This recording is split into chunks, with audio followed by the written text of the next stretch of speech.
Sud Radio, Berkov dans tous ses états. Nous sommes en guerre. Large panneau allemand, Donald Trump égrène. I always say tariffs is the most beautiful word to me in the dictionary. President, yes, indeed, we are CMA CGM. Très bien. Merci. And we would like also, Mr. President, to go for more US flag vessels. Je vais lui faire une offre qu'il ne pourra pas refuser. Investir des milliards d'euros dans l'économie américaine au moment où ils sont en train de nous taper. Tu passes du temps avec ta famille?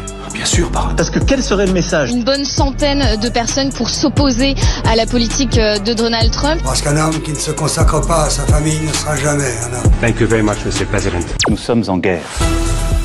Ah là là, est-ce que nous sommes chez Don Corleone ou chez Il Donaldo Trumpo?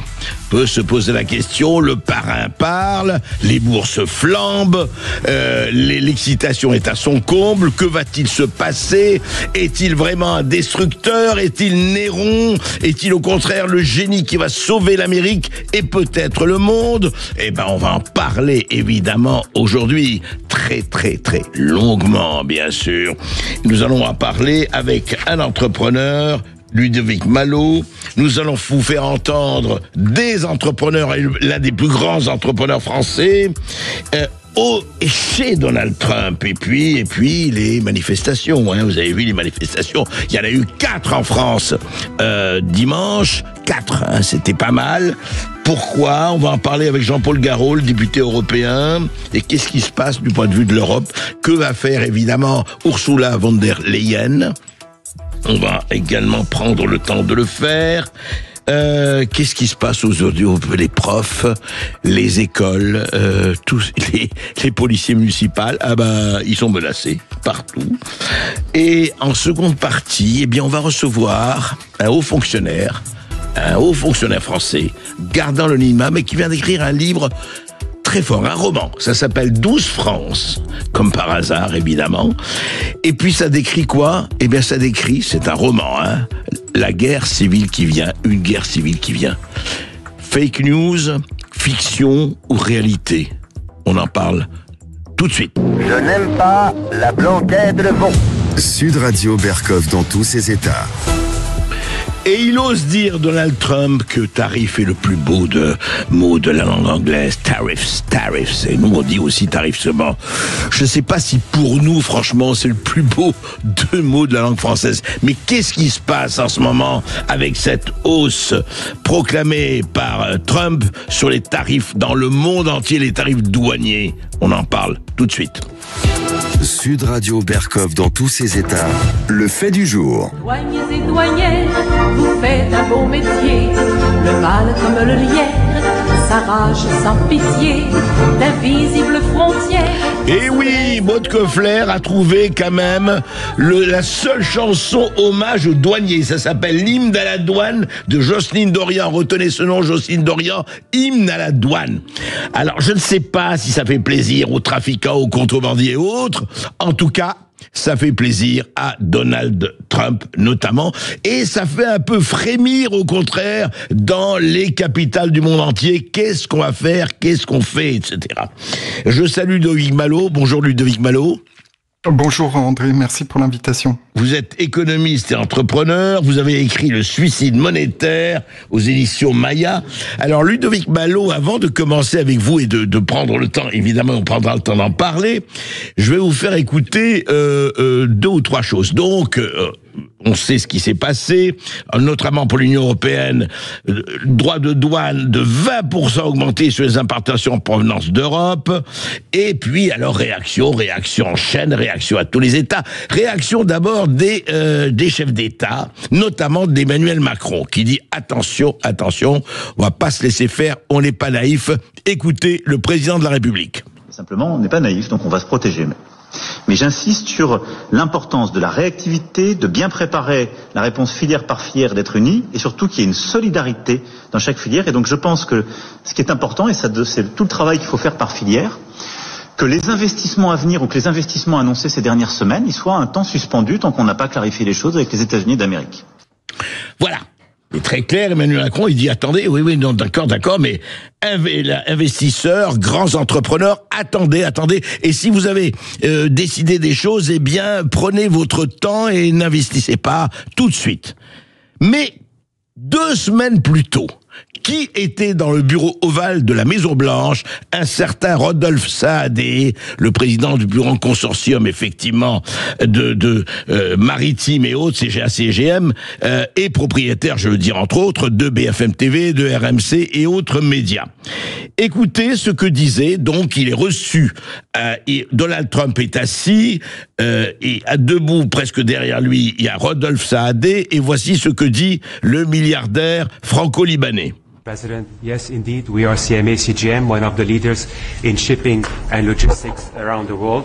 We are very enthusiastic about this big announcement of today. We are investing $20 billion in shipping and logistics. This means the creation of 10,000 new American jobs.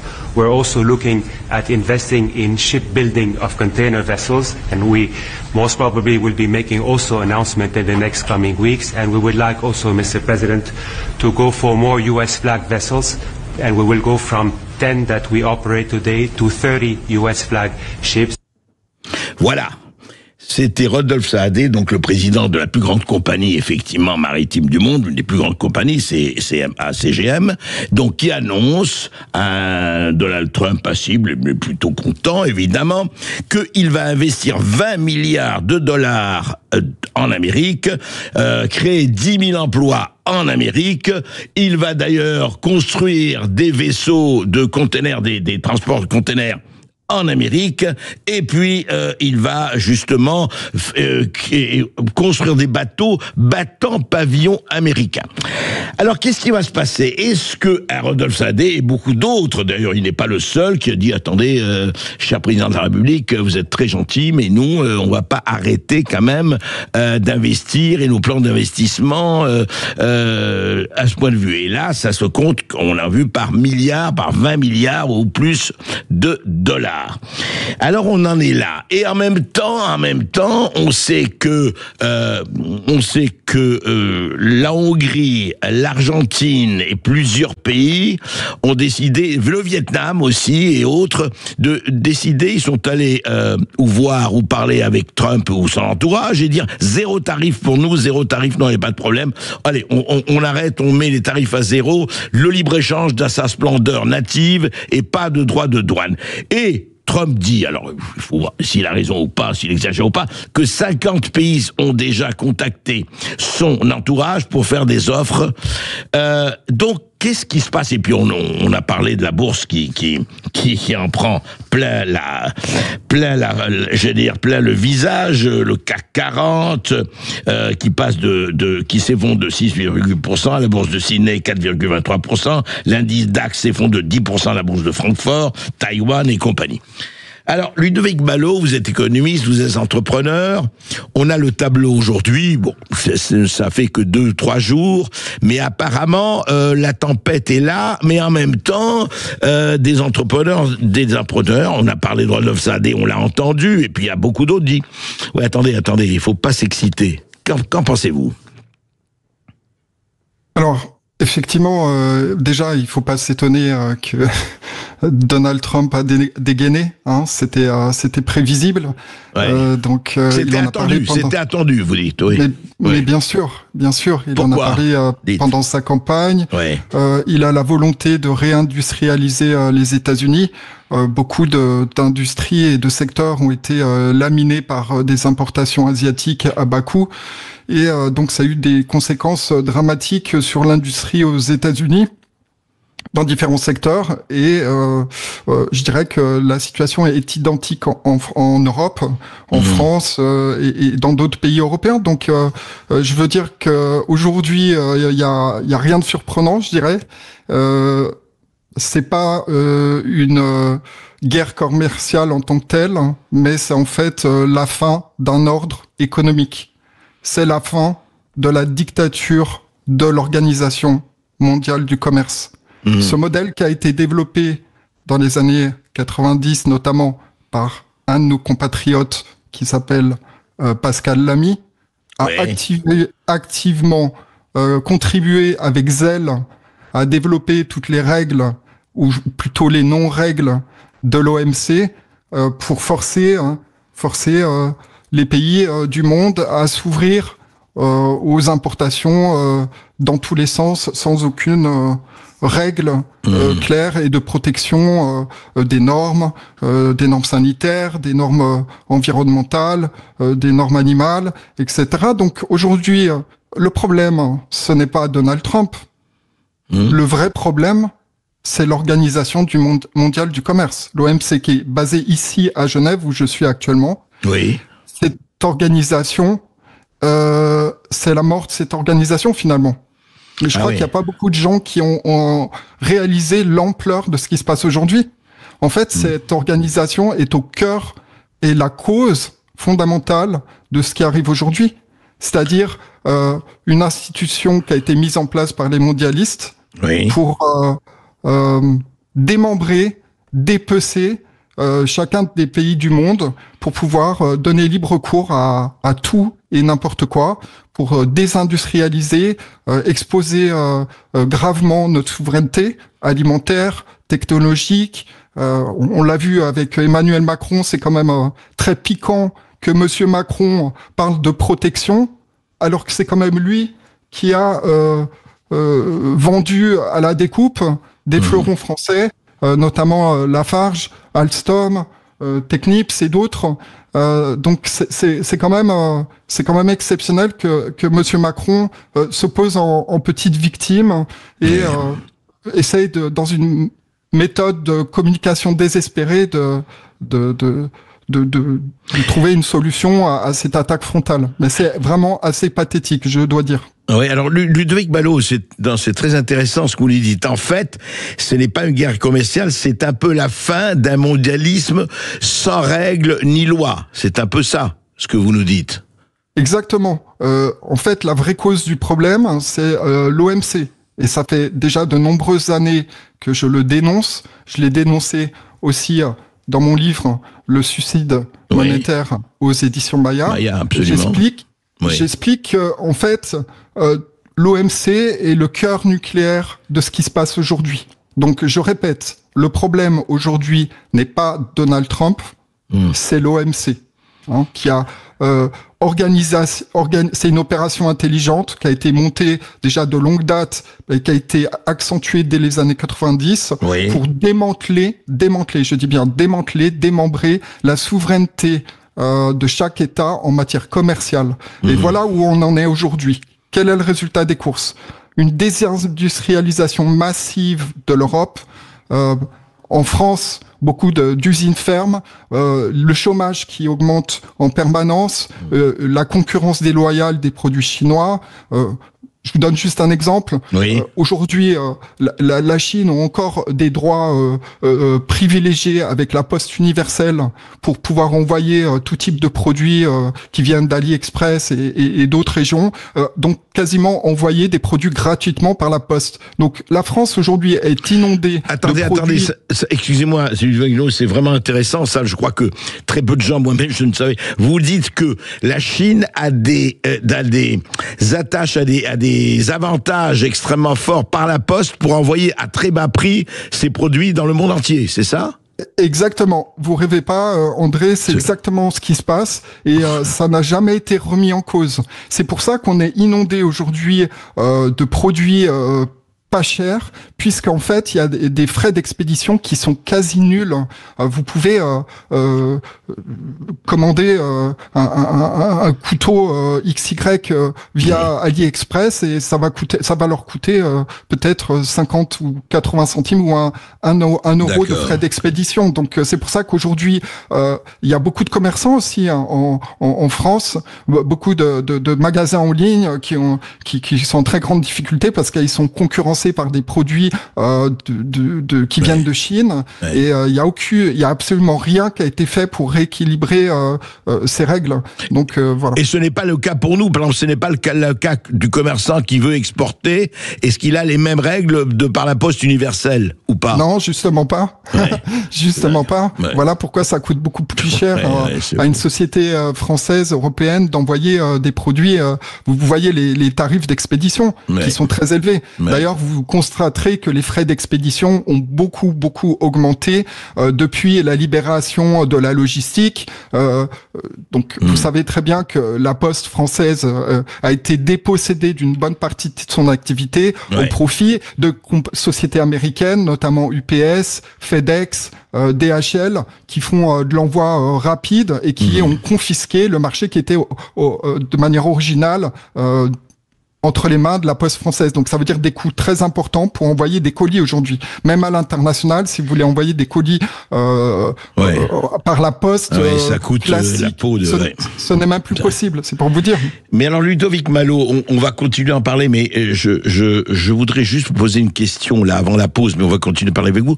Donc au fond, donc ce que vous dites au fond, c'est une correction qui donc valait pour rééquilibrer quelque chose, parce qu'il s'agissait d'une opération de démembrement des États-nations, de la souveraineté des États, et que ça pouvait continuer encore comme ça si un Trump n'y avait pas apporté le holà. Et on voit très très bien aujourd'hui que même les entrepreneurs français, en tout cas certains, se posent des questions. Et après cette pause, je voudrais vous poser la question, alors c'est à l'entrepreneur et que je parle, c'est qu'au fond, pourquoi donc Donald Trump a fait ça pour l'Amérique évidemment, et comment on peut faire nous en Europe pour essayer d'en sortir pas trop mal de ce qui se passe en ce moment. On se retrouve avec Ludovic Malot juste après cette petite pause. À tout de suite. Sud Radio. Parlons. On a entendu effectivement ce qui se passe. Juste un mot, Ludovic Malot, écoutez ce que une petite manif où on citait Trump, évidemment en France. Écoutez, il y a une bonne centaine de personnes qui sont rassemblées ici donc pour s'opposer à la politique de Donald Trump, mais aussi en association avec le président des Américains. C'est Elon Musk et son entreprise Tesla qui est aussi visée par ces manifestants, puisqu'il est bien... Alors pourquoi je vous fais entendre c'est sur BFM TV, qui, je rappelle, appartient à 100% à Rodolphe Saadé, donc de CMA-CGM, et on l'a entendu dans le bureau ovale de la Maison-Blanche avec Donald Trump. Ludovic Malot, justement, comment peut réagir l'Europe? Les entrepreneurs, qu'ils soient immenses ou moyens ou petits, qu'est-ce qu'à votre avis, ça va être quoi la réaction?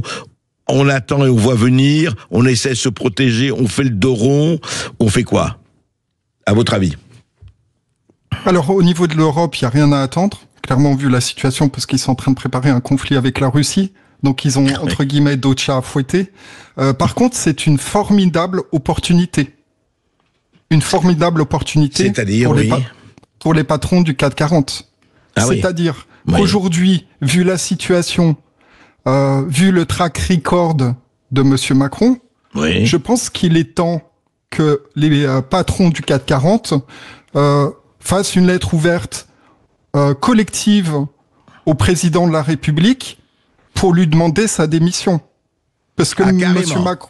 Carrément. Oui. Vous dites que les patrons du CAC 40 doivent demander la démission de Monsieur Macron. Demander à Monsieur Macron de se retirer tranquillement. J'ai déjà fait la lettre. Elle sera téléchargeable, disponible cet après-midi sur mon canal Telegram. D'accord. Sur lequel ils peuvent s'inspirer de cette lettre. C'est une opportunité pour les patrons, effectivement, parce qu'il y a de quoi vraiment s'inquiéter pour les entreprises françaises et le fait que effectivement elles sont très exposées au marché américain à hauteur de plus de 40% pour certaines d'entre elles.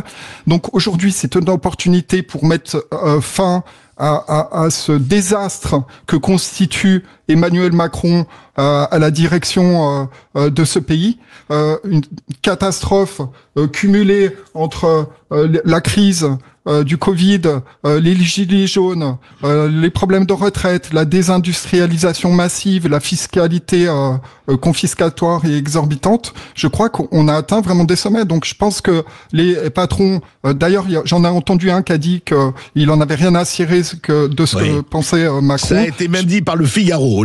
Certains patrons n'en ont rien à cirer de ce que dit le président de la République. Oui. Donc je pense que c'est le très bon moment de faire une lettre collective au chef de l'État et de lui dire que maintenant ça suffit, il doit quitter l'Élysée, il a plus la légitimité, il n'en a jamais eu en réalité, ni légitimité populaire, ni soutien du patronat. Son bilan est catastrophique. Je dis bien catastrophique, et il n'a aucune crédibilité à l'international. Et ces déclarations de dire ouvertement que les sociétés françaises devraient suspendre les investissements aux États-Unis est irresponsable. C'est un exercice de communication qui ne conduit nulle part. Et je le dis bien clairement, si les patrons du CAC 40 veulent préserver et protéger leurs affaires, la seule chose à faire, c'est sortir Monsieur Macron de l'Élysée. Il n'y a pas d'autre solution, il n'y aura pas de solution européenne. Van der Leyen et les autres qui sont à Bruxelles ont d'autres chats à fouetter, ils sont en train de préparer un conflit avec la Russie. Donc aujourd'hui, ce qui est important, c'est la souveraineté de la France. La gouvernance de la France est le problème central pour pouvoir relever la France en termes industriels, faire un virage à 180 degrés et récupérer cette situation extrêmement inquiétante. Ludovic Malo, si je ne savais pas que vous étiez économiste et entrepreneur, je penserais que vous êtes un trotskiste de la première génération, un entrepreneur qui demande la démission du président. Vous voyez beaucoup de patrons faire ça, c'est audacieux, pour le moins.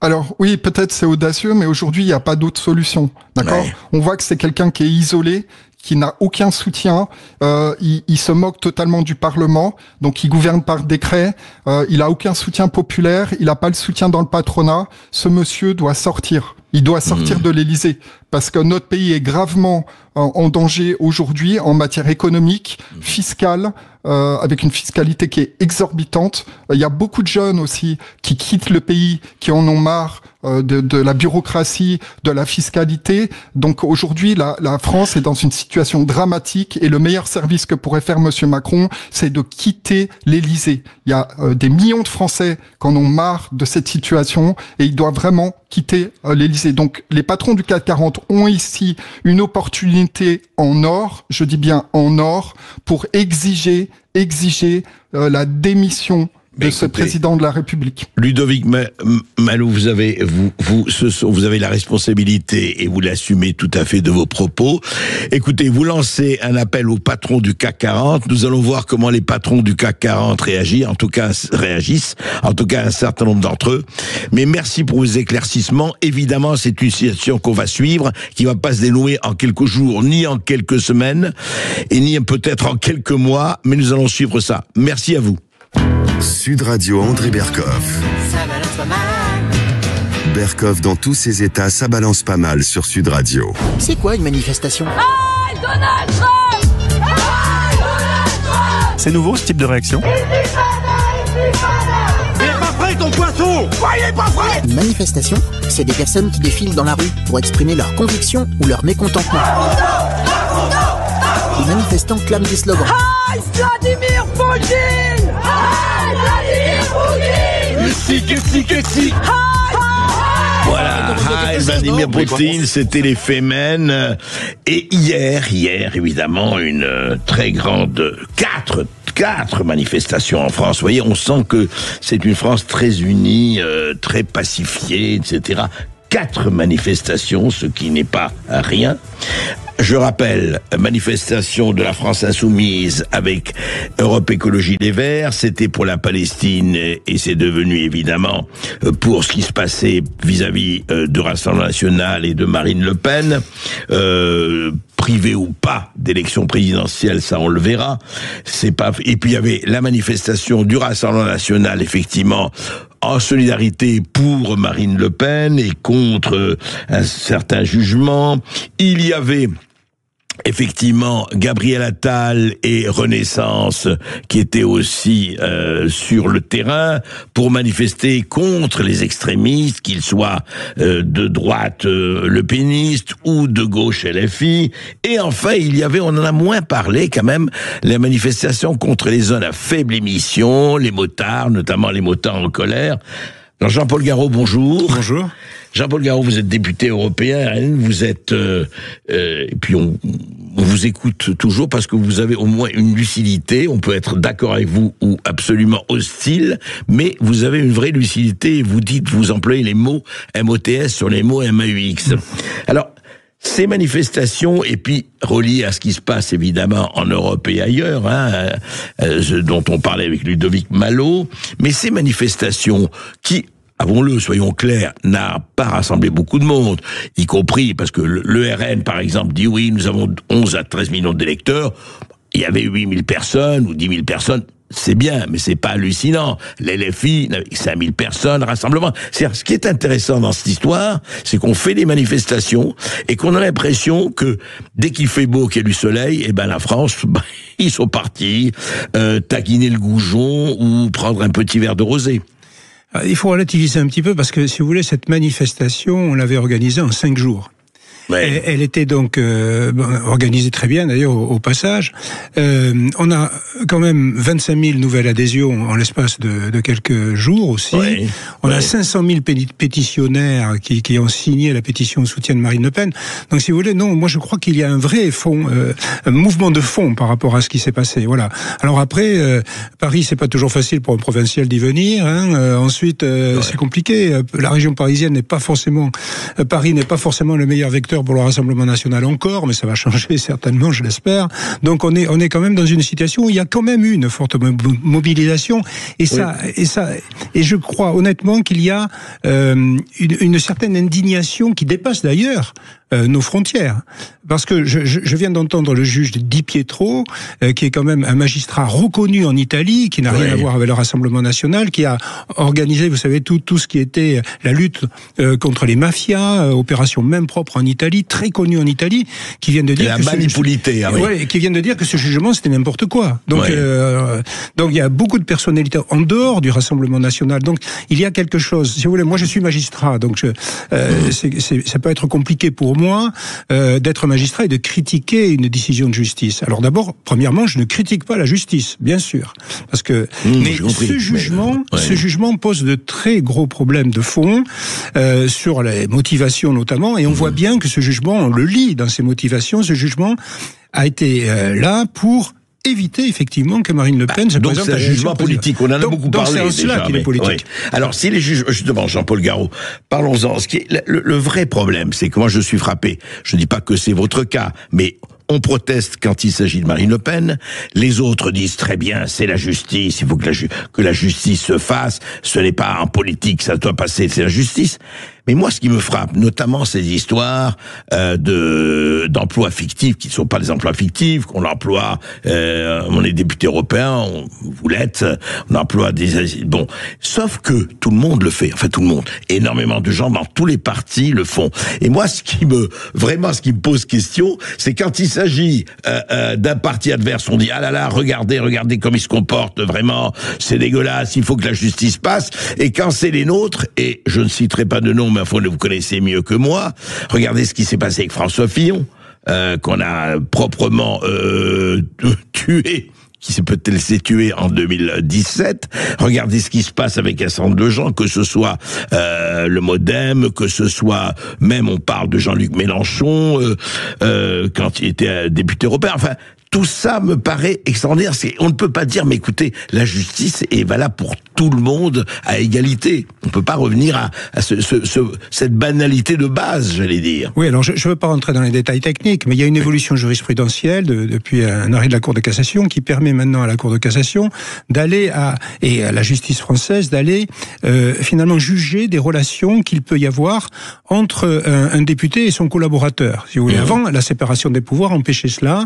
Donc, et on applique un certain nombre de règlements du Parlement européen qui ne sont plus les mêmes aujourd'hui que ceux qu'ils étaient à l'époque des faits reprochés à Marine Le Pen. C'est-à-dire que les faits reprochés à Marine Le Pen, c'est entre 2004, il y a plus de 20 ans, et 2015. Depuis, il y a eu toute une série de règlements nouveaux qui imputent maintenant des fautes à Marine Le Pen, alors que les faits reprochés remontent à plus de 20 ans. Il y a quand même de gros problèmes. Et il est vrai que cet empiètement de plus en plus du judiciaire sur le politique pose des questions. Là, il faut bien que les gens comprennent qu'il ne s'agit en aucune façon de gens qui se sont mis de l'argent dans les poches. Si vous voulez, que ça soit d'ailleurs nous, le MoDem, ou d'autres. Oui, donc si vous voulez, absolument. Tout le monde va passer, excusez-moi du terme, au tourniquet. Tout le monde va y passer. Le MoDem, il y est passé, il est en appel. On va voir. Mélenchon, ça risque d'arriver maintenant, etc. Voilà. Bon, effectivement, Mélenchon, c'est la même chose. Donc, si vous voulez, il y a un problème de fond par rapport à cela.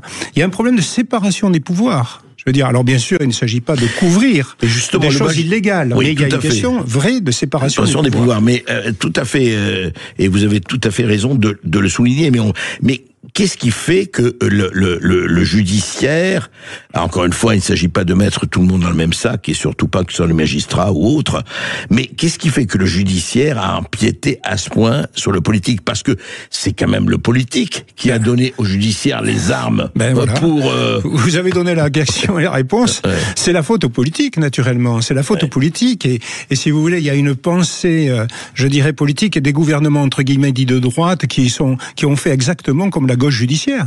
Donc il y a une évolution qui est en réalité la même dans ce domaine et dans d'autres domaines. Mais pourquoi, à votre avis, attendez, vous, le parlementaire que vous êtes, pourquoi le politique a donné des verges au judiciaire pour se faire fouetter? Parce que alors ça mériterait plus que quelques minutes, naturellement. Mais si vous voulez, pour faire très très simple, la gauche judiciaire a eu la main mise. Bon, je dis pas que le syndicat de la magistrature, je pourrais vous en parler naturellement, mais ça a influé, ça a distillé une pensée politique, en quelque sorte, à l'intérieur de la justice, d'ailleurs à travers des lois, si vous voulez, à travers des lois qui sont allées dans ce sens-là, à travers des formations qui sont faites à l'École nationale de la magistrature, à travers tout un environnement qui fait qu'on n'a jamais, la droite, entre guillemets, n'est jamais allé à culpabiliser, n'est jamais, et ce qu'on voit là, on le voit à l'université, on le voit au niveau médiatique, on le voit dans plein d'autres domaines. Donc cette évolution a touché aussi la justice, et maintenant, à partir du moment où on ne se remet pas en question, eh bien naturellement ça peut continuer. Et la remise en question est absolument nécessaire. Mais ça sera aux législateurs, ça sera aux politiques de reprendre l'offensive. On va en continuer à parler avec vous, Jean-Paul Garot, après cette petite pause, et on va se demander effectivement quel rôle joue le politique aujourd'hui, parce que c'est vraiment à la racine du problème. Parce que tant que vous donnez des lois, vous permettez à la magistrature d'avancer, et d'avancer en faisant ce qu'elle fait. Donc on va en parler tout de suite après cette petite pause. La blanquette de veau. Sud Radio Berkov dans tous ses états.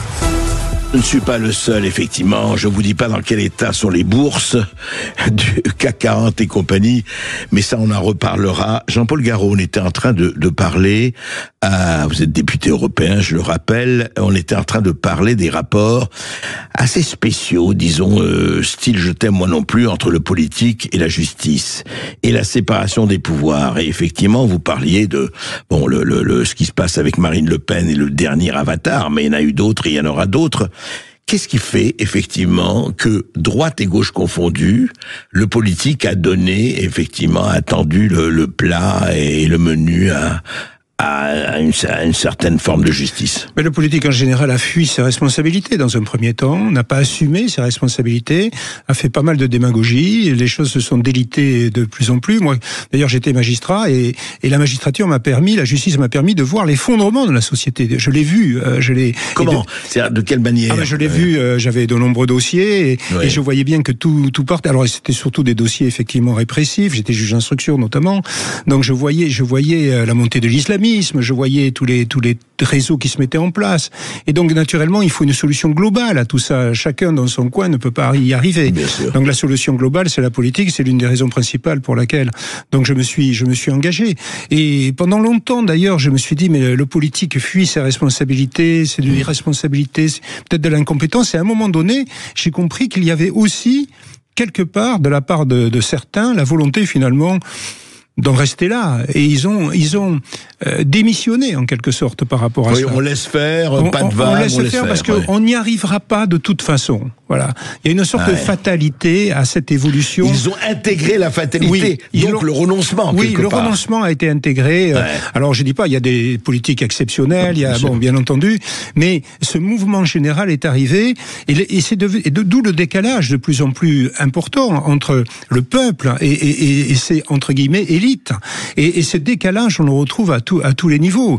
Et maintenant, il y a une politique quasiment assumée, moi je vois bien au niveau du Parlement européen, de passer à un autre monde, en réalité. Lequel ? Le mondialisme effréné, et qui pourtant en échec total. Il y a quelque temps, Mario Draghi, qui n'est pas proche du Rassemblement national, a dressé un constat, un bilan calamiteux de l'Union européenne, et la solution, c'est de faire encore plus d'Europe, telle qu'elle est. C'est-à-dire sans frontières, démembrement des États-nations, etc. Complètement. Donc tout ceci, si vous voulez, il y a une accélération d'autant plus rapide qu'ils sentent qu'ils sont menacés.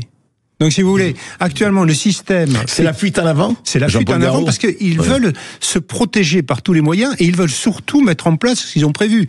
La fin, par exemple, du droit de veto, par exemple, la mise en place du super-État qui va régenter, en réalité, tous les États-nations. Madame von der Leyen, il va à fond par rapport à cela. Donc, il va faire passer le pacte migratoire, le pacte vert, tout ce qu'en fait, les gens ne veulent pas.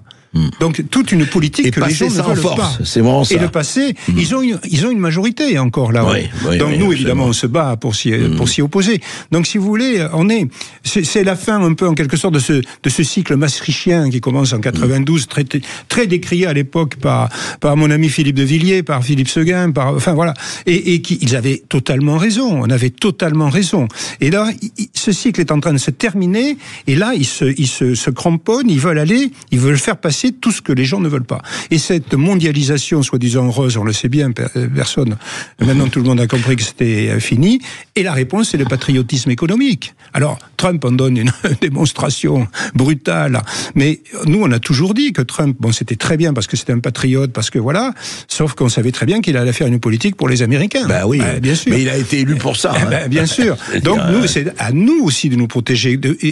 Alors qu'au moment où je vous dis cela, Madame von der Leyen, elle multiplie les accords de libre-échange avec la Nouvelle-Zélande, etc. Mercosur, évidemment, contrairement à ce que le gouvernement de M. Bayrou nous dise. Non, c'est toujours en route, on continue à donner des fonds. Au lieu de dire produisons européens, produisons français, produisons... Bien sûr, et par ailleurs, on continue les crédits de préadhésion avec la Turquie, etc., pour qu'elle rentre dans l'Union européenne, etc., etc. Donc, si vous voulez, et l'élargissement à tout craint de l'Union européenne, alors que, bien entendu, c'est évidemment l'inverse qu'il faut faire. Mais alors, Jean-Paul Garot, quand même, là, je sais tout député européen que je m'adresse, au-delà même des étiquettes.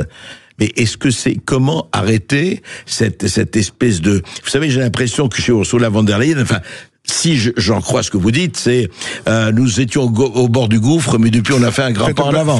C'est ça. Non mais je veux dire, comment changer ça, que ce soit gauche ou droite, comment arrêter ou endiguer. Non mais oui. Alors déjà il y a des éléments qui arrivent, c'est-à-dire que nous notre pression elle est beaucoup plus forte au Parlement européen. On a quand même gagné les élections en France et dans d'autres pays. Donc même si nous n'avons pas encore la majorité au Parlement européen, nous arrivons à faire passer. Par exemple, tout dernièrement, nous évitons une chose qui tombe de bon sens, le financement par la Commission européenne de promotion en faveur du port du voile. Au niveau européen. Ça devait être financé par la... Mais bien sûr, ils en ont déjà financé plusieurs campagnes. Et vous l'avez... Ça s'est arrêté. Ça s'est tombé grâce à nous. Voilà. Par exemple, c'est le dernier exemple. Et le financement des ONG pour peser sur les parlementaires européens. Merci d'en parler, parce que s'il y a des détournements de fonds, c'est bien là. Là, la Commission européenne, et il y a des contrats qui ont été établis, la Commission européenne finance des ONG, dans le cadre d'un programme dit LIFE, la vie, auprès d'ONG, donc, à but environnemental, très favorable bien sûr au pacte vert, à tout ce qu'on déteste en réalité, donc comme contrainte que ça va nous amener, et des coûts considérables, et tout ceci pour influencer des députés européens. Moi j'ai saisi le parquet européen, et là curieusement le parquet européen, l'OLAF, si rapide dans notre dossier, eh bien là, ne fait rien. Hors des détournements de fonds, il peut y en avoir. En tout cas, il faut une enquête. On se rappelle de quelques valises bourrées de billets dans certains salons de Bruxelles et appartements de Bruxelles. Qatargate. Et là, c'est des détournements de fonds qui sont récents, de réels crapuleux. Rien à voir avec ce qu'on nous reproche, bien entendu. Jean-Paul Garot, on continuera en tout cas d'en parler avec vous, parce que c'est vraiment, on sent un moment charnière de bouleversement, non pas seulement européen, mais mondial. Donc on va suivre ça. Merci. Merci à vous. Merci.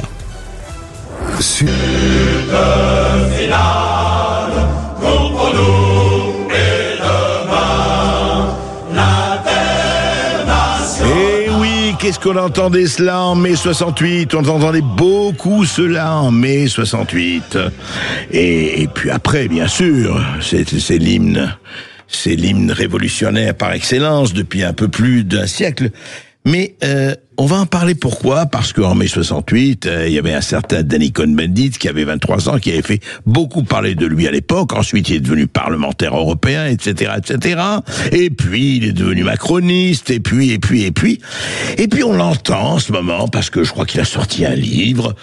Mais ce qui est intéressant, c'est que ce qu'il dit aujourd'hui, par rapport à ce qu'étaient les 68ards qui, je le rappelle, voulaient mettre le peuple au pouvoir, le peuple commande. Rappelez-vous, le peuple contre ces salauds de gaullistes à l'époque et autres. C'était CRS, SS et De Gaulle assassin, hein. Il y a un peu plus de 55 ans maintenant. Eh bien, écoutez ce que dit aujourd'hui un certain Daniel Cohn-Bendit. Le mouvement des Gilets jaunes qui a commencé à l'automne 2018 contre la hausse des prix du carburant n'était pas planifié non plus. Est-ce que tu rejettes là aussi toute comparaison, évidemment par rapport à mai 68? Vous savez ce que vous répondez? Je sais. Oui, les Gilets jaunes, ouais mais vous m'insultez ainsi que plein de gens. Oui, les Gilets jaunes étaient des révoltés franchouillards, souvent blessés socialement, mais enfermés dans une pensée hexagonale. Ah oui? Bah, expliquez. Donc on est des bœufs, c'est ce que vous dites. Non, j'ai pas si, des beaufs. C'est écrit noir sur blanc. Vous étiez des beaufs. Voilà. Je m'excuse, j'ai l'habitude de d'écrire ce que je pense. Eh bien, c'est bien ça, hein. Donc, les franchouillards, les gilets jaunes, qui est le seul mouvement qui aurait pu se comparer, peut-être plus efficace, en tout cas peut-être pas plus efficace, mais en tout cas qui disait ce qu'il était. Donc, ces gilets jaunes, ce sont des franchouillards à pensée hexagonale. Fabuleux, hein, quand même, la décomposition, là. Je ne sais pas si elle est sémantique ou autre, mais elle est incroyable. C'était sur RMC Cohn-Bendit le 2 avril. Pensée hexagonale de petits franchouillards. Les gilets jaunes. C'est bien, hein, ça avance. Bien, et alors, autre chose aussi, même chose, sur le peuple, vous savez, parce que c'était ça, hein, à l'époque. C'était, on manifestait en 68 pour le peuple. Les étudiants vont donner de leurs bras fragiles le flambeau de la révolution aux travailleurs. Et voici ce que dit le même Cohn-Bendit sur RTL le 6 avril, donc il y a 2 jours. Écoutez. La justice décide, la cour d'appel va décider, la cour de cassation va décider, c'est à eux de décider. Ce n'est pas la majorité de dire, c'est au peuple de décider. Non, il y a le droit, alors ou le droit l'empêche, ou le droit ne l'empêche pas. Voilà, ce n'est pas au peuple de décider. Enfin, mais qu'est-ce que ça veut dire ça? Le même Cohn-Bendit, hein, c'est intéressant parce que c'est au-delà de Cohn-Bendit. Comment a évolué une certaine fraction de la population qui était pour le peuple et aujourd'hui, ah ouais, mais c'est le droit. Mais le droit, il est fait par qui? Au nom de qui le droit, s'il vous plaît?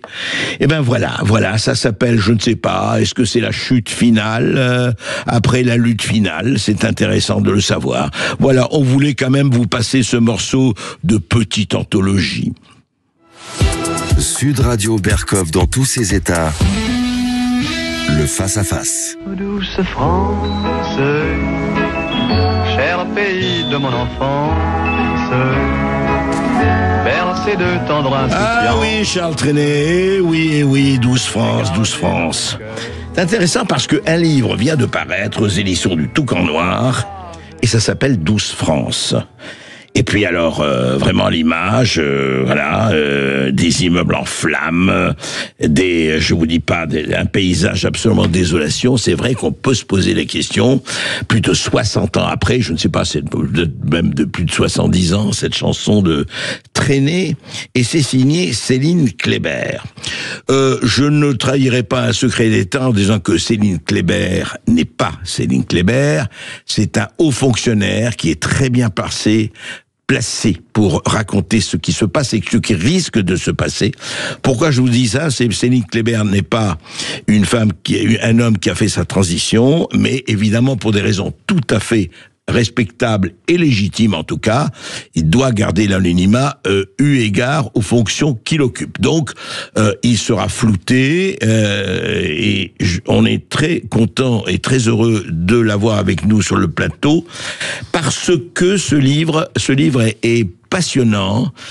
Évidemment, en même temps extrêmement préoccupant, extrêmement, stressant au bon sens du terme. Pourquoi ? Parce que c'est une des hypothèses qui peut arriver. Alors tous on préfère évidemment une France apaisée, mais pour le moment c'est vraiment pas le cas. Je rappellerai trois petites choses qui se sont passées il y a 48 heures. D'abord, une école maternelle à Saint-Ouen qui va être déplacée parce que elle est trop près d'un point de deal. Mais on va pas déplacer les dealers et les narcotrafiquants. Ah non, quand même pas. Non, faut savoir les priorités. Donc, on va déplacer l'école. Les parents disent, allez, l'école dehors. Ensuite, des policiers municipaux dans un quartier de l'Île-de-France. 20 narcotrafiquants, toujours en tout cas des gens qui étaient en point de deal, ils viennent pour les arrêter. Eh bien, ils fuient, on voit les 2 voitures de police obligées de partir avec 20 personnes qui les caillassent et les policiers partent parce qu'on leur dit attention, proportionnalité, hein, commencez pas à aller trop loin, hein, vous êtes d'accord ? Non, faites ça. Ensuite, évidemment, les professeurs, certains professeurs, et je vais pas rappeler Samuel Paty, non, des professeurs, là, récemment, l'un obligé de partir parce qu'il parlait de la Syrie et il ne parlait pas comme il fallait un certain nombre de gens, donc on l'a traité de raciste, de sioniste, de tout cela, obligé de quitter son cours. Et puis d'autres, on le sait, qui se passent comme ça. Donc, il vaut mieux que les policiers restent chez eux, les professeurs chez eux, et enfin, et que les parents d'élèves bien gardent leurs enfants chez eux. Voilà, c'est 12 France. Céline Kléber, bonjour. Bonjour André Berkoff. Alors dites-moi d'abord, qu'est-ce qui vous a fait choisir un pseudonyme féminin ? Le pseudonyme féminin, en dehors de l'ère du temps, c'est aussi un hommage à Yasmina Khadra, qui avait utilisé le même stratagème dans des conditions de risque plus importantes que les miennes, en tout cas je l'espère, à l'époque. Alors justement, on va parler de ce livre, parce que ce livre est encore une fois très fort, témoigne en tout cas, il est d'abord bien écrit, je vous le dis, c'est quand même pas désagréable d'avoir un livre bien écrit, ce n'est pas toujours le cas. Vous savez, je ne dirais pas comme Audiard, un livre bien écrit, c'est comme les poissons volants, mais c'est pas la majorité de l'espèce. Alors, c'est le Mohamed, par une belle soirée d'été, juste les débuts, jeune beurre désœuvré en mal de reconnaissance de la part de ses pairs, met la main sur un pistolet et décide de s'en prendre au coup phare de la petite église de son quartier de Bagneux, en banlieue sud de Paris, et ça provoque effectivement, alors il se retrouve nez à nez avec le jeune curé chaldéen de la paroisse, plus personne ne peut l'arrêter, il abat le prêtre à bout portant, la police surgit, des coups de feu sont échangés, et puis il y a une évolution extrêmement forte qui se fait, dramatique même. Alors, est-ce qu'on peut pas, juste, je fais pas l'avocat du diable, mais est-ce qu'on peut vous dire, oui, vous dites tout de suite, voilà, c'est un Mohamed qui tue un prêtre, et donc vous mettez tout de suite dans une certaine atmosphère.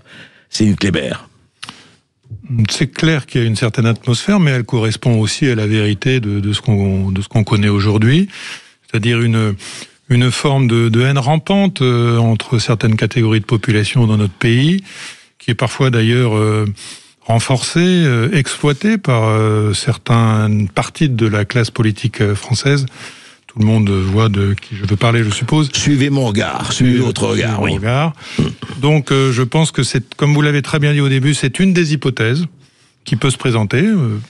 Je souhaite personnellement que ce ne soit pas celle qui se déroule, mais c'est une des hypothèses dont il faut tenir compte. Et généralement, quand on est dans une dimension de maîtrise du risque, comme on dit aujourd'hui, il vaut mieux s'intéresser aux hypothèses les plus embêtantes. C'est sûr, afin de les éviter. Si tu veux la paix, prépare la guerre, même si elle est une guerre intérieure. Alors justement, qu'est-ce qui vous a amené d'abord je rappelle que, encore une fois, nous protégeons évidemment nos sources et votre anonymat. Donc vous êtes dans un poste où vous avez pu parler, rencontrer, avoir beaucoup d'un poste de haut fonctionnaire. Qu'est-ce qui vous a amené d'abord à écrire ce livre? Et c'est quoi? C'est la conscience de ce qui se passe et je voudrais la conscience de ce qui se passe, des dérives, d'une espèce de mouvement qui s'est mis en marche, d'une mécanique qui s'est mis en marche? Tout à fait. Ma première démarche, c'était d'ouvrir les yeux de mes concitoyens, dont je pense qu'ils sont voilés, notamment par une certaine forme de communication. Donc j'ai voulu un peu déchirer le voile de cette communication. C'est-à-dire cette communication, qu'est-ce que vous lui reprochez?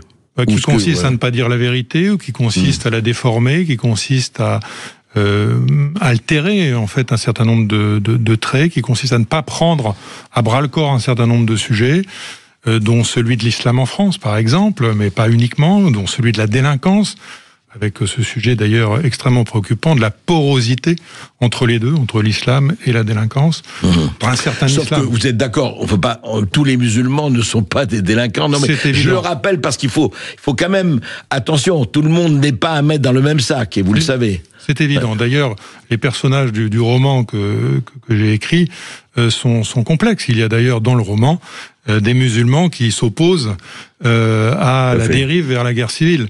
Donc, et à titre personnel, j'en ai rencontré un grand nombre qui sont préoccupés pour eux, pour leur avenir, pour leur famille, de l'évolution de la France. Alors, qu'est-ce qui peut amener, on va en parler tout de suite après cette petite pause. Je voudrais qu'on parle avec vous, parce que vous décrivez effectivement une guerre civile, et personne, je rappelle juste ce que disait, on le cite souvent, Collomb, Gérard Collomb, l'ancien maire à paix à son âme de Lyon, il disait on était côte à côte, maintenant on va être face à face. Et c'était il y a des années qu'il le disait. Donc, après cette petite pause, parlons un peu de l'histoire que vous racontez et pourquoi ça vous paraît effectivement quelque chose qui potentiellement peut arriver. Sud Radio Berkov dans tous ses états, midi 14h. André Berkov. Un roman, on ne sait pas si c'est un roman fini. En finissant de le lire, Céline Kléber, 12 France, aux éditions du Toucan Noir. Pourquoi je dis ça? Parce que, voilà, c'est la guerre civile qui vient, enfin le roman décrit cette guerre civile qui vient en France, avec moult détails, avec moult projections, à tous les étages, ça va de l'Élysée à des préfectures, à des diverses villes de France, etc. Qu'est-ce qui se met en place? C'est une espèce d'engrenage. On espère tous qu'il sera pas fatal, mais on ne peut pas dire « Ah non, il faut pas parler de ça, ça n'existe pas ». Si ça existe, le potentiel est là.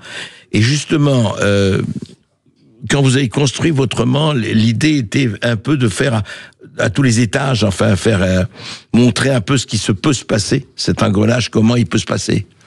Oui, tout à fait. Je crois que racontez, oui. Une des premières idées, et je dirais même presque un rêve, c'était de faire passer le lecteur dans les coulisses, de lui faire découvrir la réalité du pouvoir, au-delà des déclamations, des grands discours, comme ceux auxquels on assiste en ce moment en prévision de la prochaine élection présidentielle. Donc passer de l'autre côté de la barrière pour véritablement être dans cette... être dans les coulisses. Être dans les coulisses. Pouvoir, ouais. Impression un peu vertigineuse pour un certain nombre de nos concitoyens, mais qui sont pas toujours très bien informés. Et du coup, être dans les coulisses, c'était aussi montrer qu'une bonne partie de notre avenir dépendait non pas des procédures, des juges, des institutions, mais dépendait des tempéraments, des caractères des individus qui étaient au commandement. Du facteur humain. Du facteur humain, ouais. Exactement. Alors justement, et vous êtes bien placé pour cela, pour les coulisses, racontez-nous un peu, donc, parce que ça part, on l'a dit au début, on va pas raconter tout le livre, encore une fois, lisez-le, je vous le recommande. Il se passe de cet engrenage, et c'est un engrenage, et justement, c'est intéressant dans vos livres, qui est aussi nourri, comme l'huile sur le feu, par un certain nombre soit de démissions, soit d'actions volontaires. Oui, tout à fait. Ce qu'on peut noter dans l'actualité qu'on décrit régulièrement, c'est que l'État, pour prendre un terme un peu général, l'État souvent ne prend pas la mesure des choses et n'agit pas. Il y a une forme de démission collective qui fait que certains individus peuvent continuer à agir dans un sens qui est défavorable pour tous nos concitoyens. Donc c'est aussi un motif d'espoir, parce que ma conviction, c'est quand même que l'État, les autorités publiques, à condition de se ressaisir et de laisser la place à quelques caractères, comme on peut dire, peuvent endiguer encore le flot de destruction qui est décrit dans le livre. Vous dites qu'il n'est pas trop tard par rapport au réel, franchement? Je pense qu'il n'est pas trop tard. Plus on attend, plus les choses seront difficiles à régler. On voit néanmoins quand même une prise de conscience de l'opinion. La chape de plomb qui peut exister est de temps en temps fissurée, notamment grâce à des radios comme la vôtre. Et on peut espérer que peut-être les prochains scrutins permettront de faire évoluer les choses. Cela étant, il y a encore beaucoup de travail, de conviction pour y arriver. Alors justement, Céline Kléber, Monsieur Kléber, allez, disons-le. Pour cela, qu'est-ce qui fait que l'État, vous connaissez bien l'État, qu'est-ce qui fait que l'État, trop souvent dans l'histoire de France, mais effectivement il y a des sursauts et des résistances, qu'est-ce qui fait, c'est quoi cette espèce de, soit de conformisme, soit de lâcheté, soit de volerie, soit aussi de laisser aller, parce que tout le monde n'est pas mauvais, loin de là.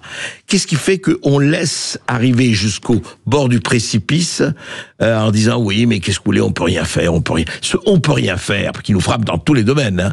À mon émission à la radio, je le vois, moi. Votre question est difficile. Récemment a été publiée une analyse de Giuliano d'Ampoli qui est assez intéressante et qui nous dit le temps des avocats est terminé. On rentre dans l'ère des prédateurs. Bon, on n'appartient pas forcément à la même famille de pensée, mais l'idée est assez intéressante. C'est-à-dire qu'on a été quand même enserré dans une sorte de nasse de droit et de procédure qui en fait empêche l'État d'agir en faveur du peuple. L'État n'est plus l'instrument de protection du peuple, de la nation qu'il a été historiquement. Ce pourquoi il a été fait d'ailleurs, hein. C'est exactement. Quand même le but. Non mais c'est très intéressant ce que vous dites. Je rappelle juste, auditeurs de Sud Radio, résistants de Sud Radio, 0826 300 300, 0826 300 300, si vous voulez parler à Monsieur Kléber et prendre le temps d'expliquer, de tâter le pouls de cette France, je dirais qui n'est plus la douce France, faut quand même, hélas, le dire. Et justement, comment réagissent alors dans votre roman, comment réagissent les différentes strates justement de gens concernés?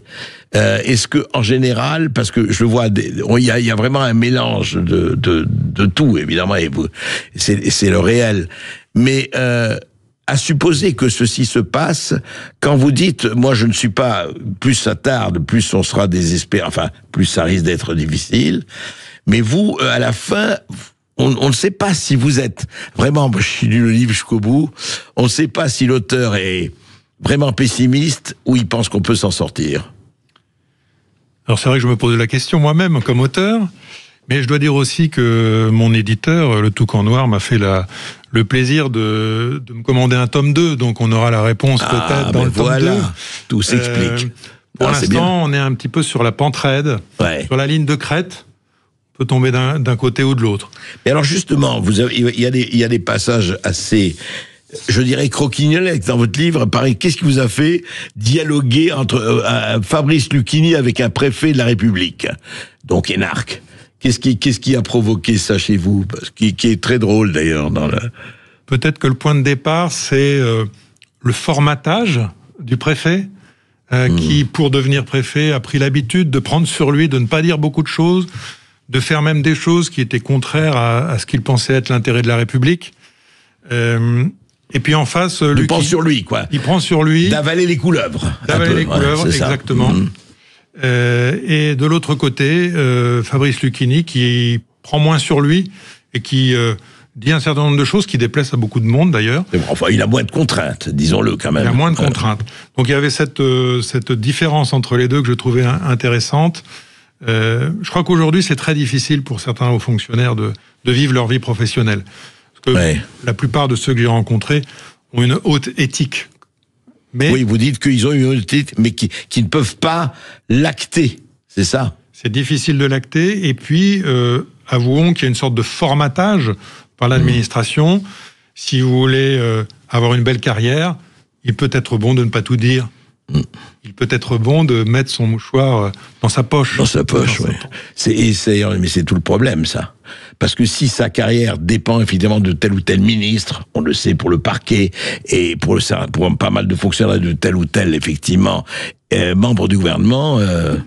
J'ajoute que s'il n'y a pas de cap politique très clair, ce qui est aujourd'hui vraiment le cas, oui. Le fonctionnaire va hésiter à sortir du bois, si je puis dire.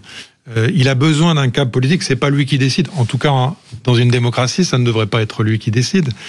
De fait, aujourd'hui, de temps en temps, il lui arrive de décider par absence de décision au niveau politique. Mais si le cap politique n'est pas clair, ça peut pousser un certain nombre de hauts fonctionnaires à ouvrir le parapluie, comme on dit. Oui, bien sûr. Et éviter les problèmes avant tout. Oui, puisque eux-mêmes ne savent pas ce qu'ils ont envie de faire et ne donnent pas un cap. C'est un peu ça. Donc, si on n'a pas un cap, on le suit pas. Mais alors, justement, comment on fait par rapport, justement, vous parlez... Comment peut-on à ce moment-là se prémunir ou en tout cas s'opposer à cette violence qui est là, qu'elle soit communautaire, qu'elle soit le cas de trafiquants de drogue, qu'elle soit le cas d'un certain nombre de mécontents. Comment on fait? Comment on peut faire en tout cas? Oui, encore une question extrêmement difficile. Beaucoup de choses. Peut-être qu'un des premiers points, ce serait quand même que l'État ait confiance en lui, et que l'État n'accepte plus d'être humilié. L'épisode que vous décriviez il y a un instant de cette école qui va être déménagée, c'est quelque chose d'incroyable dans notre démocratie. Voilà, donc pour ça, probablement qu'un travail spécifique sur la justice doit être engagé. Aujourd'hui, on constate tous que finalement, on peut commettre des actes graves sans risquer grand-chose. Ouais. Mais tant qu'on n'aura pas davantage de places de prison... Je ne vais pas faire un programme présidentiel, hein. Non. Mais tant qu'on n'aura pas plus de places de prison, tant que certains tribunaux seront, on va dire, un peu laxistes, je crois qu'on peut le dire, oui. Très utilisé, l'autorité de l'État n'en sortira pas grandie. Et force est de constater, j'ai beaucoup travaillé avec certains des jeunes dont je parle, même si c'est romancé évidemment, oui. Force est de constater que certains d'entre eux ont besoin d'un État fort en face, qui leur fasse comprendre les choses. Oui. C'est le bien aussi de nos concitoyens qui s'enferment dans la délinquance que d'arrêter cette dérive. Mais aujourd'hui, personne n'est là pour l'arrêter. Oui. Et qu'elle leur dise, au-delà de cette limite, votre ticket n'est plus valable. Enfin, c'est aussi basique que ça, quoi. Exactement. Et on voit très très bien, regardez ce qui se passe en Amérique du Sud ou ailleurs, il y a un certain nombre de gens qui réagissent. Alors, je ne dis pas qu'il faut faire le Salvador et Nayib Bukele, mais quand même, on peut se poser un certain nombre de questions par rapport aux chiffres de la délinquance, comment ils ont baissé de manière drastique. Mais pour revenir à ça, on va juste en parler après cette nouvelle petite pause. 0826 300 300. 12 France, oui, mais alors dites-moi comment vous allez intituler votre second bouquin si vous appelez ça 12 France. Vous allez dire France enfin apaisée. On en parle avec Céline Kléber et son roman, et c'est un roman, je dirais presque un roman vrai. 12 France aux éditions Toucan Noir. Sud Radio Berkoff dans tous ses états, midi 14h. André Berkoff. Et nous sommes toujours avec Monsieur Kléber, mais sous le nom de Céline Kléber. C'est un haut fonctionnaire, et c'est normal, et c'est tout à fait légitime qu'il dissimule son identité, qui nous a fait effectivement, qui est avec nous en studio, et qui parle de son roman 12 France, un roman qui peut devenir véridique, on ne le souhaite pas. Nous avons Michel qui nous appelle de Bretagne. Bonjour Michel. André, et bonjour à Monsieur Kléber, votre invité. Écoutez, concernant la réaction du peuple français, je crois que j'ai une bonne nouvelle. Oui. Elle va arriver, mais vraiment tardivement. Et non pas à cause d'une prise de conscience politique, hein. Ça va être un peu sévère, mais tout simplement par une révolte de l'estomac. Une révolte de l'estomac, vous dites. Oui. Oui. Voilà. Vous voulez dire les conditions économiques, c'est ça? Mais oui. Et je dirais, pour terminer, que le Gaulois, il attend toujours la dernière minute pour réagir. Et puis, comme vous le savez, il n'est jamais trop tard pour bien faire. Voilà. Alors, écoutez, non, mais très bien. Comment vous réagissez, Céline Kléber? Est-ce que vous croyez qu'il y a une réaction possible des Gaulois réfractaires? Je pense qu'on n'est pas loin d'une réaction. On en a vu des linéaments à propos des Gilets jaunes à une époque. Bien sûr. Il y a une forte déconnexion entre le monde politique et le peuple français. Donc il est possible qu'il y ait une réaction, mais nous ne savons ni l'heure ni le jour. Certes. Et donc peut-être faut-il aider la prise de conscience. C'est ce que vous essayez de faire. Par exemple, nous avons, je crois que nous avons César. Est-ce que César est en ligne de Bayonne? En ligne, André Berkoff. Bonjour César. Bonjour et bonne semaine à toute l'équipe de Sud Radio. Merci. On vous écoute, César. Ouais. Alors, par rapport au thème d'aujourd'hui, puisque je vous ai écouté depuis le début, André Berkoff, c'était qu'est-ce qui pourrait prédire la guerre civile en France? Oui. Et donc, je salue l'invité. Il y a la plupart des gens, vous savez, ils disent que c'est le wokisme et l'islamisme qui sont les grandes causes. Juste, je voulais faire remarquer qu'aux États-Unis, ils avaient juste le wokisme à combattre. Nous, en France, on a des problèmes plus importants, et c'est peut-être pour ça que ça explique nos difficultés. On n'a pas juste le wokisme à combattre, on a aussi l'islamisme, et ils n'ont pas l'islamisme aux États-Unis. Donc nous, la charge est beaucoup plus dure. En plus, et ça, moi je vous ai écouté sur Toxin, André Berkoff, vous avez dit avec Gilbert Collard que Gilbert Collard faisait remarquer qu'en plus Donald Trump, il était milliardaire. Oui, alors que Marine Le Pen, par exemple, ou Florian Philippot, ou n'importe quel souverainiste ne sont pas des milliardaires. Donc le fait d'avoir des flopées de milliardaires qui soutiennent Donald Trump, c'est pas du tout pareil que la France. En France, il y a beaucoup de milliardaires qui sont des mondialistes, des ultra-mondialistes, qui sont prêts à trahir notre pays. Donc on n'est pas du tout dans les mêmes enjeux. Marine Le Pen, il y a presque aucun média qui va soutenir, par exemple, Marine Le Pen ou Florian Philippot ou même François Asselineau. Donc voilà, c'est ce parallèle-là, cette difficulté-là qu'il faut comprendre. C'est que les difficultés qui sont envoyées par peut-être le Qatar, par George Soros ou je ne sais quel ultra-mondialiste ou islamiste, eh ben nous on a des difficultés plus grandes parce qu'on n'a pas en plus l'économie pour nous défendre, et donc je pense qu'il faut un patriotisme économique parce que l'économie va toujours avec les dirigeants, et ça c'est très important. Si on veut en plus un jour avoir le RIC et tout, il nous faut aussi des gens qui mettent des milliardaires ou des gens riches qui soutiennent notre économie française. Voilà. Vous voulez dire qu'en fait, César, il faudrait des milliardaires ou des multimillionnaires qui sortent de leur zone de confort et qui embrassent, disons, un certain souverainisme ou patriotisme. C'est ça? C'est ce qui s'est passé pour Donald Trump. Donald Trump, il n'est pas tout seul avec ses petits sous. Non, et bon, Elon Musk non plus, qui est multimilliardaire et qui a choisi. Mais vous savez, la question, elle est simple. En Amérique, il y a quelqu'un qui disait, un très bon chroniqueur, il disait, regardez les politiques, regardez qui a commencé avec combien d'argent et regardez qui se sont enrichis, qui se sont appauvris. Ce qu'il faut dire, c'est qu'Elon Musk et Donald Trump, depuis qu'ils font de la politique, ont perdu des dizaines de milliards de dollars. Bon, ils en avaient beaucoup. Ça s'appelle le fuck you money aux États-Unis. Mais ils en ont beaucoup moins. Qu'est-ce que vous en pensez, Céline Kléber? Est-ce qu'il nous faudrait c'est ça, on sera sauvé que par des milliardaires qui sortent de leur zone de confort, où il y a quand même, on espère, d'autres solutions? Alors, d'abord, il y a quelques hommes d'affaires ou anciens hommes d'affaires qui jouent un rôle pour essayer de conscientiser. Je pense à Pierre-Édouard Stérin, ou même à une personne que beaucoup de gens détestent, Vincent Bolloré, qui joue un rôle. Après, je crois que si on remet tout entre les mains de milliardaires, c'est pas la solution non plus. Parce que peut-être pas, oui, sûrement. Voilà, parce que il s'agit pas non plus. Les États-Unis sont un cas très particulier, un pays très oligarchique. D'où la corruption est loin d'être absente. C'est vrai. Donc je suis pas sûr que ce soit notre modèle absolu. Chez nous aussi, la corruption n'est pas loin d'être absente. On est bien d'accord. C'est vrai, mais que dans notre culture professionnelle, dans notre culture politique, c'était quelque chose d'assez récent en fait, qui était quand même très. Oui.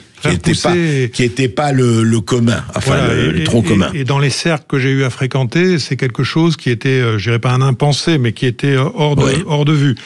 Malheureusement, les choses avancent sous l'effet notamment de la drogue, en particulier dans certaines régions de France. Mais je pense qu'au niveau des hauts fonctionnaires, c'est pas trop le sujet, en tout cas. Oh non, mais c'est bien de le dire, effectivement, mais le problème reste entier. Comment on bouge et comment on fait bouger? Nous avons Philippe, je crois. Est-ce que nous avons Philippe ou pas encore? Oui, bonjour Philippe. Oui, bonjour André, Philippe de Cuiseaux. C'est un plaisir de vous avoir. Merci de me prendre. C'est toujours un bonheur, le bol d'air que vous nous donnez. Merci, merci Philippe. Je suis un ancien officier du renseignement intérieur. Je suis à la retraite. Oui. Donc simplement, je voulais moi témoigner de deux choses. La première sur l'islamisme. Dès les années 80, c'est Ben Bella qui a importé l'islamisme en France. Ben Bella, il a été en prison en Algérie sous Boumedienne et il n'avait que le Coran à lire. Donc il savait lire que ça. Et il a été accueilli à bras ouverts par monsieur Edwy Plenel, puis expulsé en Suisse. Et il se trouve que sur son réseau qui était surtout dans l'est de la France, nous étions bien introduits, disons. Voilà. Et donc tous nos rapports faisaient état vraiment d'une prise en main des petites mosquées. Vous savez, dans les mosquées, il y avait les chibanistes, qu'on nous on appelait les chibanistes, d'ailleurs ces braves gens qui se réunissent pour la prière le vendredi, qui boivent leur thé et qui parlent du pays et qui sont gentils comme tout et avec qui on aime échanger. Ils ont tous été virés dehors par des bac plus 3, bac plus 4, bac plus 5 qui arrivaient du Maroc et d'Algérie, qui évidemment ont pris en main les bureaux. Donc tous les gouvernements ont été informés de tout ça. Ils n'ont rien fait. Ils n'ont absolument rien fait. Oui, dire que tous, au plus haut niveau, étaient informés. Tous, de gauche comme de droite, les ministres de l'Intérieur étaient informés de tout ce qui se passait. Mais peut-être que ça remontait pas jusqu'au haut, parce que les carrières aussi pouvaient se défaire si on disait la vérité déjà. Bien sûr. Même à notre niveau, on nous faisait comprendre qu'il y avait des choses qu'il fallait pas dire, parce qu'il y avait la phrase habituelle, faut pas faire le jeu du Rassemblement national, enfin à l'époque Front National. Alors, c'est complètement raté, puisqu'ils ont fait le jeu, effectivement, du Front National. Oui. Deuxième chose, on voit les chiffres. Oui, allez-y, c'est sur les caisses de retraite. Donc moi, personnel, je découvre dans l'Est de la France, je citerai même Mulhouse, Colmar, des comptes en banque ouverts dans des petites agences d'une banque coopérative, en toute illégalité, puisqu'ouverts par correspondance. Et je suis allé voir, parce que j'avais remarqué par des écoutes et autres qu'il y avait des mouvements de fond, et les directeurs un peu gênés me disent c'est ouvert par correspondance, c'est des retraités qui avaient 98, 97 ans. Et je dis mais quelle preuve vous avez qu'ils sont on a tous les documents, et il y avait des tampons de la Vilaya machin ou du Blême machin. Et voilà. Et j'ai fait un rapport. Oui, ça, je vous dis, je parle de fin 95, début 87. Et c'est maintenant qu'on a l'impression de découvrir le poteau rose.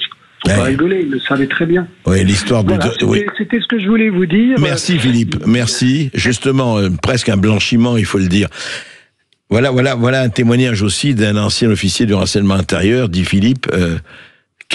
Comment vous réagissez? Dans le livre, il y a un passage où ça se passe dans le pays de G. Rappelez où G, à la frontière. À la frontière suisse. C'est ça. Où il est question notamment d'un rapport qui décrit l'islamisation de la zone et qui est mis sous le boisseau par une sorte d'intérêt convergent entre le service concerné, le préfet, etc.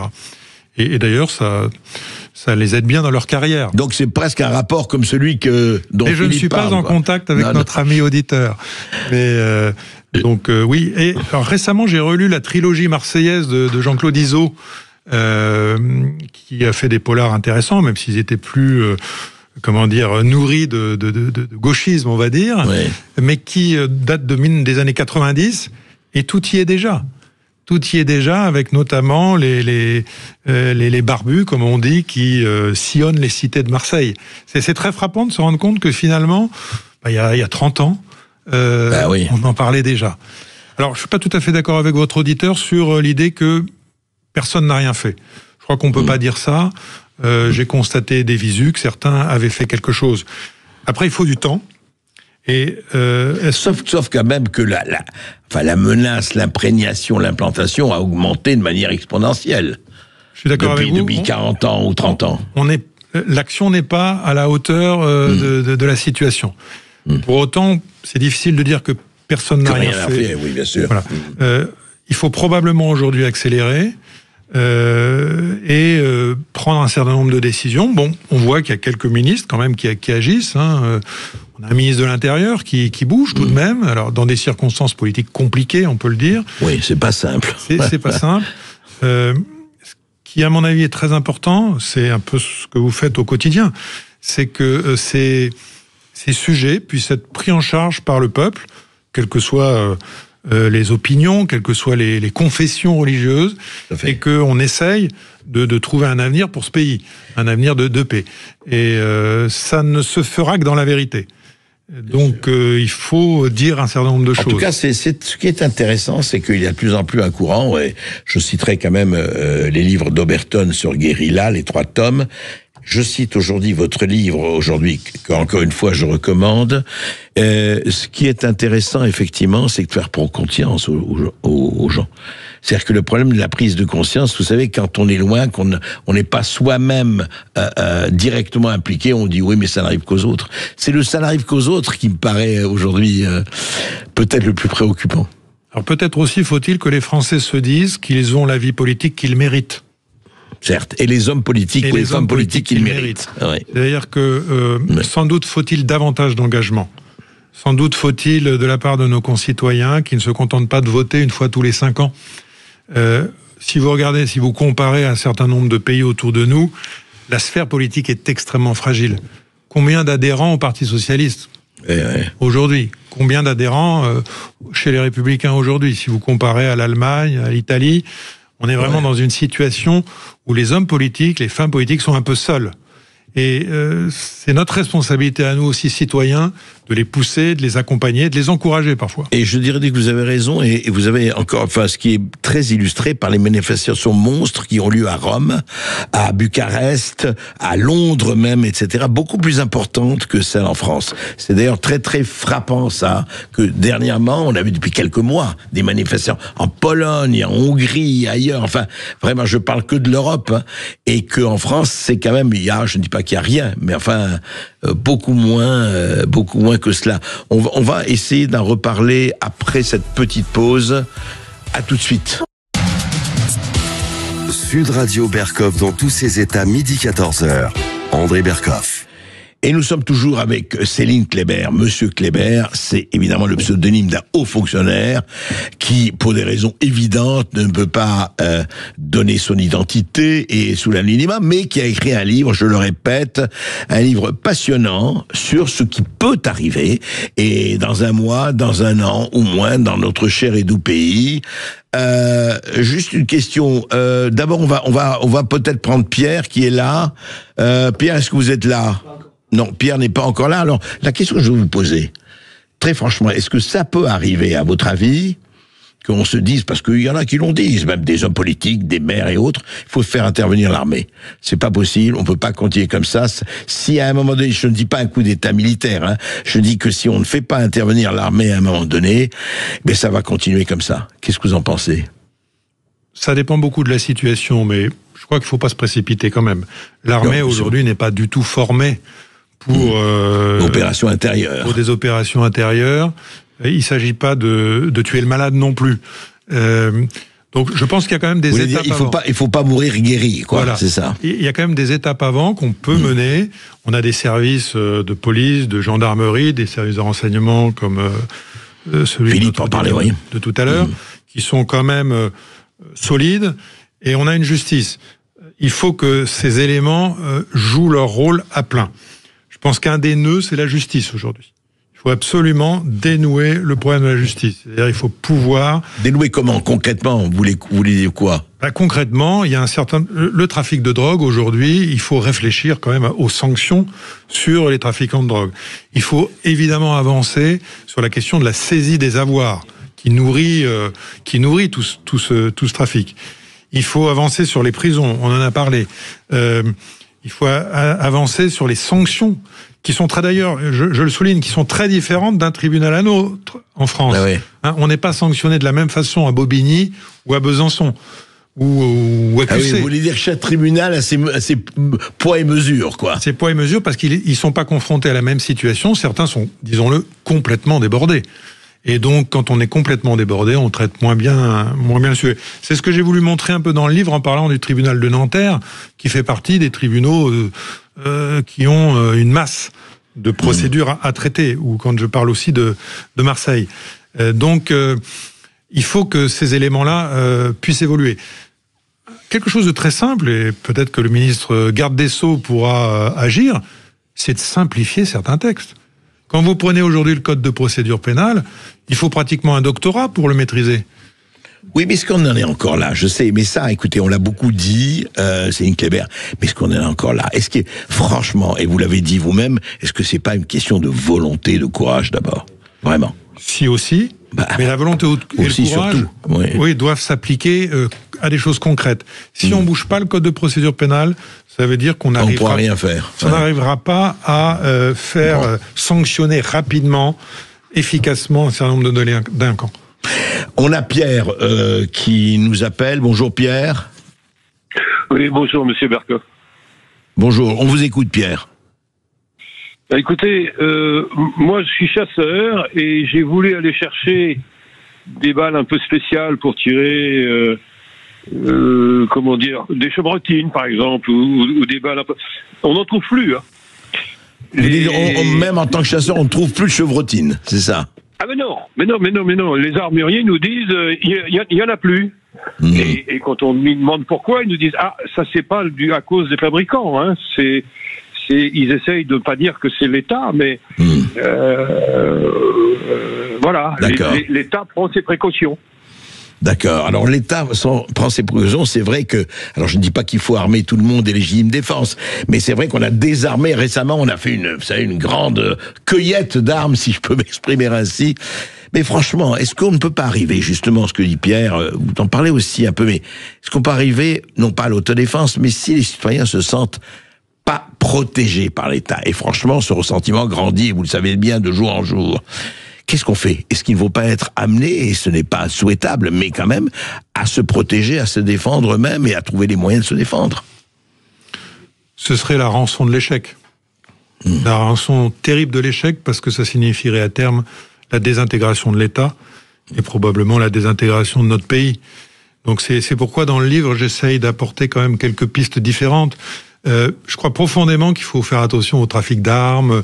Il ne faut pas laisser l'armement circuler. C'est une des spécificités de nos pays, notamment à comparer aux États-Unis.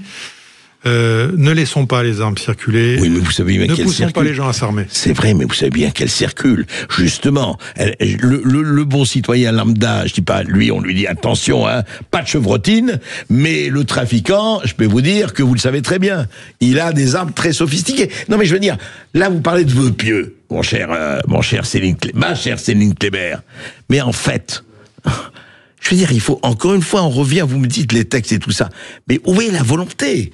Où est le courage? Moi, excusez-moi de radoter là-dessus, mais enfin, c'est qu'il est les armes, elles circulent. C'est pas vrai, on vous dit, c'est pas comme aux États-Unis, on n'a pas le permis de port d'armes. Oui, mais ceux qui veulent avoir des armes, ils les ont. Mais donc, davantage, mon propos, c'est de dire que davantage de diffusion d'armes ne servira pas à la cause de ce pays.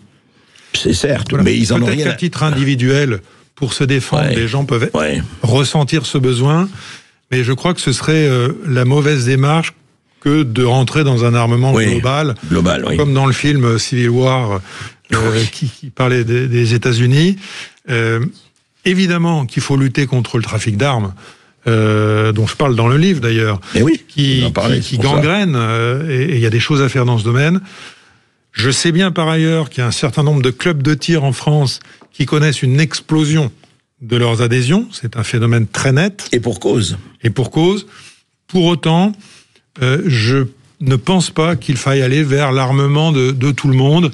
Ce serait au contraire probablement mettre en risque beaucoup de gens pour que la solution ne soit pas là.